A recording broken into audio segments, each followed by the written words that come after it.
வணக்கம் நண்பா. இந்தியாவை பொறுத்த வரைக்கும் மாருதி கம்பெனி நிறைய பேர் விரும்பி எடுக்கிற ஒரு கார் பிராண்டா இருக்குது அப்படிங்கறதுல மாற்றுக்கிறது இல்லை. ஆனா ஒரு முக்கியமான விஷயத்தை நோட் பண்ணி பார்த்திருக்கீங்களா? சேஃப்டி ரேட்டிங் அப்படிங்கறத பொறுத்த வரைக்கும் மாருதி கார்கள் மேல மிகப்பெரிய குற்றச்சாட்டுகள் எல்லாம் இருக்குது. சேஃப்டி மட்டும் அதிகமாக கொடுக்க மாட்டேங்கிறாங்க அப்படிங்கிற மாதிரி. ஸோ இந்த விஷயம் பார்த்தீங்கன்னா நிறைய பேருக்கு சில நெருடலாக இருந்திருக்குது. இப்படி இருக்கிற நேரத்தில் ஒரு 4 ஸ்டார் ரேட்டிங் வாங்கினா ஒரு மாருதி காராக இருந்துச்சுன்னா, அதுவும் பார்த்தோம்னா நிறைய பேரால வாங்கக்கூடிய கார், அதில் 4 ஸ்டார் ரேட்டிங் கொண்டு வந்தாங்கன்னா எப்படி இருக்கும்? ஸோ யோசிக்கவே சூப்பராக இருக்குதுல்ல? எஸ், உண்மைதான் நண்பா. தமிழ்ல பார்த்திருப்பீங்க, உங்களுக்கே தெரியும். எஸ், ஸ்விஃப்ட் கார் தான் 4 ஸ்டார் ரேட்டிங்கோட நம்ம மார்க்கெட்டுக்கு வரப்போகுது.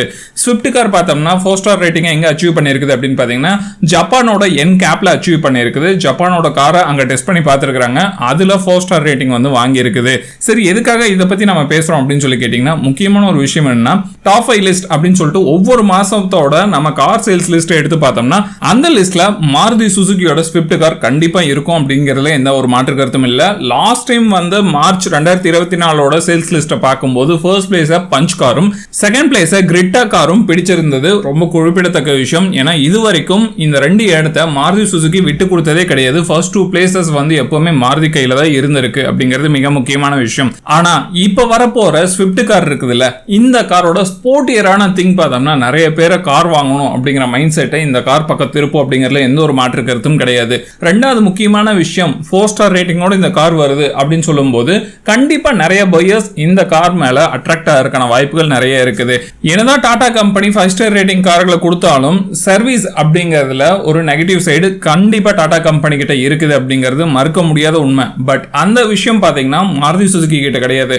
மாருதி சுசுகி கிட்ட இருக்கிற ஒரே ப்ராப்ளம் சேஃப்டி ரேட்டிங் மட்டும்தான். ஸோ அதை இந்த டைம் ஸ்விஃப்ட் கார் அச்சீவ் பண்ணி நம்ம மார்க்கெட்டுக்கு வந்துச்சுன்னா, அதுவும் குளோபல் NCAPல கொடுத்து 4 ஸ்டார் ரேட்டிங்கை கன்ஃபார்ம் பண்ணாங்கன்னா, சீரியஸ்லி நம்ம மார்க்கெட்ல எதிர்பார்த்ததை விட இந்த கார் பார்த்தீங்கன்னா 20,000க்கு மேலே தான் சேல் ஆகுமே தவிர அதுக்கு கீழே சேல் ஆகிறதுக்கான வாய்ப்புகள் கிடையவே கிடையாது. ஸோ வெயிட் பண்ணி பார்ப்போம் இந்த கார் லான்ச் ஆகும்போது என்னென்ன விஷயங்கள் இந்த காரில் அட்டாச் ஆகி வருது அப்படிங்கிறத பற்றி. ஏன்னா சேஃப்டியை பொறுத்த வரைக்கும் நிறைய விஷயங்களை ஆட் பண்ணியிருக்காங்க. சைடு ஏர் பேக்ஸ் எல்லாமே அந்த சேஃப்டி டெஸ்டிங்கில் வந்து காட்டியிருந்தாங்க. ஸோ இந்தியன் மார்க்கெட்டுக்கு வரும்போது என்னென்ன விஷயங்கள் இதில் செய்வாங்க அப்படிங்கிறத பார்க்கணும். முக்கியமாக பார்த்தோம்னா இன்ஜின் ஆப்ஷன் அப்படின்னு போது, அதாவது ஜப்பானில் இருக்கிற ஸ்விஃப்ட் காரில் இருக்கிற இன்ஜின் வந்து வேற இன்ஜின், அதுவே இந்தியாவில் கொடுக்குற ஸ்விஃப்ட் கார்ல இருக்கிற இன்ஜின் வந்து கம்ப்ளீட்டா வேற இன்ஜினா இருக்கும் அப்படிங்கறதுல மாற்று கருத்து இல்ல. அது மட்டும் இல்லாம கண்டிப்பா நிறைய ஃபீச்சர்ஸை வந்து கட் பண்ணுவாங்க அப்படிங்கிறது மிக முக்கியமான விஷயம்.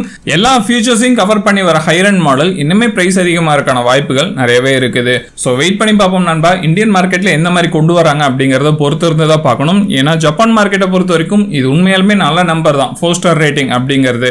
இந்தியாவிலையும் 4 ஸ்டார் ரேட்டிங் அச்சீவ் பண்ணி நம்ம மார்க்கெட்ல ப்ரூவ் பண்ணாங்கன்னா சீரியஸ்லி இது வேற லெவல் ஹிட் ஆகும் அப்படிங்கறதுல எந்த ஒரு மாற்று கருத்தும் இல்ல. ஓகே நண்பா, இந்த வீடியோ அவ்வளவுதான். இந்த வீடியோ உங்களுக்கு பிடிச்சிருந்தா எப்போ சொல்ற மாதிரி மறக்காம லைக் ஷேர் கமெண்ட் பண்ணுங்க. அடுத்த வீடியோல மீட் பண்ணலாம். டாடா.